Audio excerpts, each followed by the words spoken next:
কোথায় হিমালয় আর কোথায় শ্রীলঙ্কার তট, সমুদ্র তট, চোখের নিমিষে নিয়ে চলে এসছে।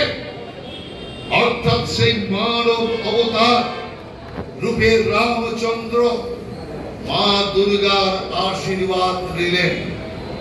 মা দুর্গা আশীর্বাদ করলেন, কারণ রাবণ বচন ভঙ্গ করেছে।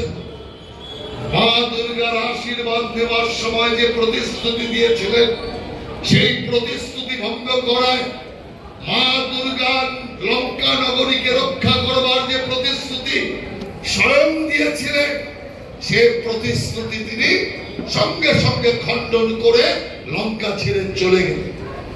বিজয়ের আশীর্বাদ দিলেন ভগবান রামচন্দ্রকে। আপনি দেখুন, এইটুকু যে আমি আপনাদের সামনে বর্ণনা করলাম, তাতে আপনি কি দেখলেন? তাতে আপনি একটা জিনিস দেখলেন, ভারতীয় সভ্যতা, ভারতীয় সংস্কৃতি, ভারতীয় সনাতনী চিন্তা মহিলাকে সর্বাগ্রে উঁচু স্থানে দিয়েছে। যে ব্রহ্মা, বিষ্ণু, মহেশ্বর, যারা কেউ মহিষাসুরকে বধ করতে পারেনি, তাকে বধ করবার জন্য ত্রিশক্তির আহ্বানে, ত্রিশক্তির মিলিত শক্তিতে আত্মা মহামায়া তিনি দুর্গা রূপ নিয়ে একজন মহিলা তিনি বধ করেছেন। মা কালী একজন মহিলা, তিনি সংহার করেছেন দুষ্টকে। অতএব সেই কারণের জন্য আজ যখন রাবণ বধ করতে হবে, সেই সময় ভগবান নারায়ণ রামচন্দ্রকে, স্বয়ং ভগবান নারায়ণ তিনি আশীর্বাদ নিতে হচ্ছে মা দুর্গা। মা দুর্গার আশীর্বাদ ছাড়া রাবণকে বধ করা যাবে না, এই পাপীকে ধ্বংস করা যাবে না। এটাই হচ্ছে মহিলার সম্মান, এটাই হচ্ছে মা জাতের সম্মান। কত উঁচু স্থানে মাকে আমরা বসিয়েছি। আর সেই দেবীর আশীর্বাদে নবমী পুজোর দিন, যে নবমী আমরা পালন করি, এই নবমীর দিনে ভগবান রামচন্দ্রের বাণে রাবণের মৃত্যু হলো। রাবণের মৃত্যু হওয়ার পর এই যে দশমীতে আমরা যে বিজয়া করি, বিজয়া মানে আমরা এখানে বিজয়া করি। সারা পূর্ব ভারত, সারা উত্তর ভারত, পশ্চিম ভারত কি করে? দশেরা পালন করে।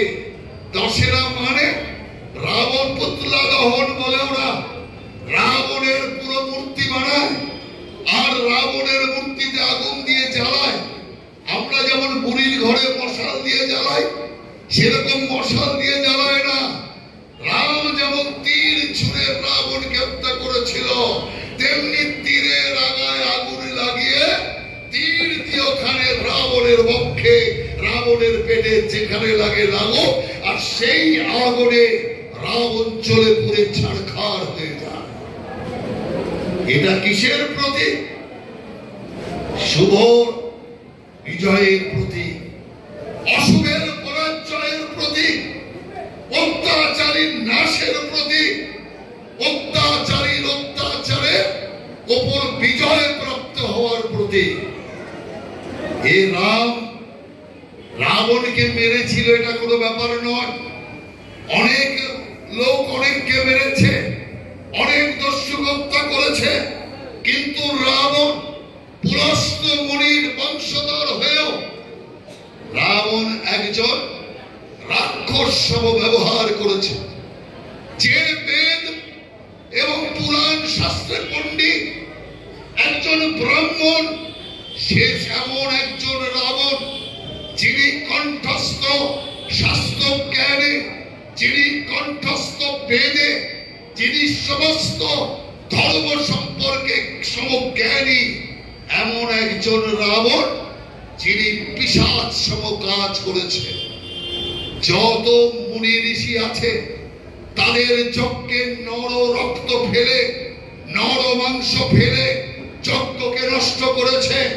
একের পর এক মানুষকে হত্যা করেছে, শিরা কেটে রক্ত বের করে মানুষকে করে রাবণ শেষ হয়েছিল, আর মহিলার চরিত্র হরণ করে, মহিলার সম্মান হরণ করে রাবণের বোন শেষ হবে।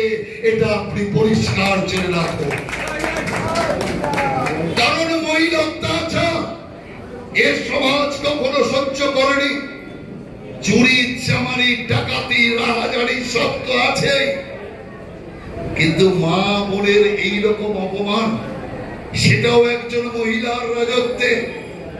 একজন মহিলার রাজত্বে সবচেয়ে বেশি অপমানী, সবচেয়ে বেশি ভীত সন্ত্রস্ত মা বোনেরা। আমাদের সংস্কৃতি শিখিয়েছে বোন জ্ঞানে ছোট মেয়েকে দেখো, দিদি জ্ঞানে বড় মেয়েকে দেখো, পিসি মা দেখো। এটাই ভারতের সংস্কৃতি, এটাই ভারতের সভ্যতা। কিন্তু আজ কি হচ্ছে? যে বাংলা শিক্ষায় একদিন 1 নম্বর ছিল, সংস্কৃতিতে বিশ্বজোড়া নাম ছিল, যে বাংলা স্বাস্থ্য, শিল্প, পরিকাঠামোতে বাংলা জগৎ সেরা ছিল, অগ্রগণ্য ছিল, আজ সেই বাংলা ধর্ষণে ভারত চ্যাম্পিয়ন, বেকারিতে ভারত চ্যাম্পিয়ন। সেই কারণে আমরা পরিষ্কার বলতে চাই, আজ এই বিজয়ের দিনে আমাদেরকে শপথ নিতে হবে। অশুভ শক্তির নাশের জন্য বিজয় উৎসব, তার পরীক্ষার জন্য এই বিজয় উৎসব। সেই কারণে আমাদেরকে প্রতিজ্ঞা নিতে হবে যে আমরা পশ্চিম বাংলা থেকে পাপকে বিদায় করব, অসত্যকে বিদায় করব, অত্যাচারীদের বিদায় করব, নরখাদকদের বিদায় করব, মহিলা অত্যাচারী নির্যাতনকারীদের বিদায় করব। সিপিএম এর সৌভাগ্য, কমিউনিস্টরা মহিলাদের পণ্য বলে, দাস ক্যাপিটালে সেটাই লিখেছে, মা কার্ল মার্কস সেটাই বর্ণনা করেছে, মহিলাকে পণ্যের সমান তুলনা করেছে। আর মমতা ব্যানার্জি তো সবচেয়ে মহিলাকে অধঃপতনের পণ্য মনে করে। নইলে একজন মুখ্যমন্ত্রী বলতে পারে, হে বাংলার মা বোনেরা, ধর্ষণের ঘটনা হলে চিন্তা করবেন না, আমি মমতা ব্যানার্জি আপনার পাশে আছি। ধর্ষণের ঘটনা ঘটলে 20,000 টাকা ক্ষতিপূরণ পাবেন। 1 মিনিট বাদেই বলছে 10,000 টাকা ক্ষতিপূরণ পাবেন। আমরা বললাম আরে বাস, এই মাত্র বললো 20,000 টাকা, এ তো মিনিটে মিনিটে কথা বলটা বলে 10।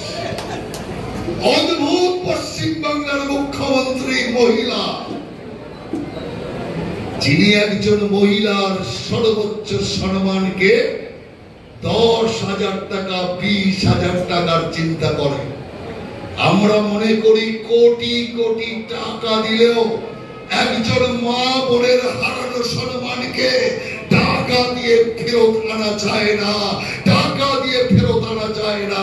কিন্তু এ শিক্ষা কবে হবে? জায়গায় জায়গায় 50,000, 1 লাখ টাকা, 25,000 টাকা দিয়ে ধর্ষণের রফা করেছে। আর গিয়েছিল আর্জি করে নিহত ডাক্তারের মা বাবার কাছে, দেখলো এটা বেশি হইচই হয়ে গেছে, এখানে 1 লাখ টাকা নিয়ে গেলে চলবে না, এমন টাকার বান্ডিল দেখাও চার্জি করেন নির্যাতিতার মা বাবা টাকার কাছে মাথা নত করে দেবে।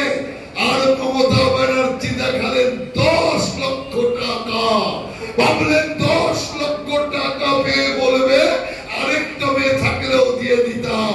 কিন্তু সবাই মমতা ব্যানার্জি নয়, আর্জি করেন নির্যাতিতা মা বাবাকে আমি মাথা নত করে পা ছুঁয়ে প্রণাম করি। তারা দেখিয়ে দিয়েছে টাকা হয় না, টাকা দিয়ে মেয়ের।